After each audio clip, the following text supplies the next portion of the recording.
Following calls from both MPP Smith and Fideli, who share the Near North District School Board in their ridings, the Minister of Education, Paul Calandra, has called for the board to be taken over by the ministry and a special supervisor be placed in charge of all decisions that would be made by the Board of Trustees.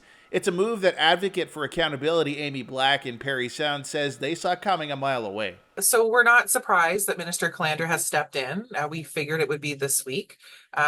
We are saddened at the current state of affairs, and we're hopeful for a change and reconciliation. However, we do feel that a supervisor that needs to be appointed should have a set of fresh eyes, not somebody who has been on our trustee board in the past. Meanwhile, MPP Graydon Smith says he's pleased with the swift movement from his provincial colleague and is willing to provide his input should it be needed by Minister Calandra. Yeah, I'm very pleased that the minister has taken this action. It's the right thing to do. It's the right thing to do for the students, the parents, and the teachers that are in an impossibly difficult situation in Parry Sound right now. But beyond that, when you look at the report and look at all the things that the report highlighted as concerning and things that need to be dealt with, it just underlines that this needed to be done. This step needed to happen quickly, and the minister took that action. I know Minister Fidel and I are always available to Minister Calandra or anybody that wants to talk about this situation, and I have with the minister on several occasions, of course, representing the constituents that I represent in Parry Sound and making sure that the message is always getting through loud and clear.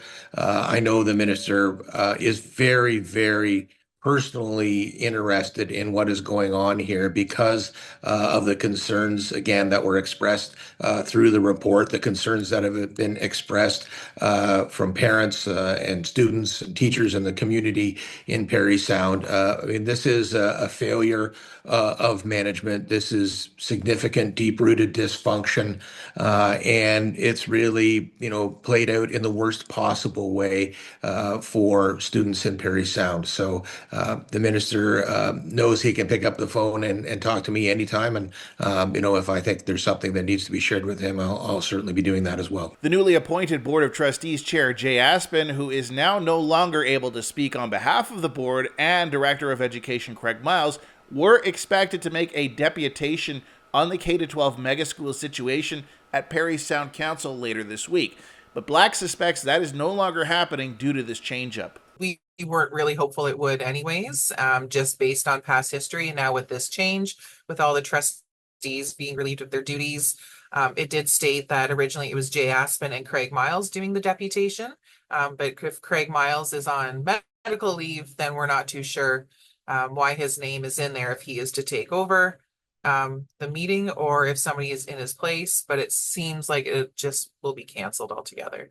Meanwhile, the biggest question still remains: what is the time frame for the K-12 mega school? I asked MPP Smith if he'd be leaning on his education minister colleague for details on this. I think they've asked a lot of questions of the board, and there were no answers forthcoming, which is part of the reason that this step needed to be taken.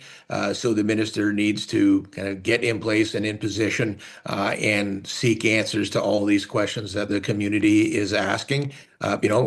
Like everyone, I hope there's a quick and immediate resolution to things, but these are complex situations. So I think it's fair to, give the minister a bit of breathing room here to really uncover the dysfunction and disorder that is occurring within the board and figure out what appropriate next steps are.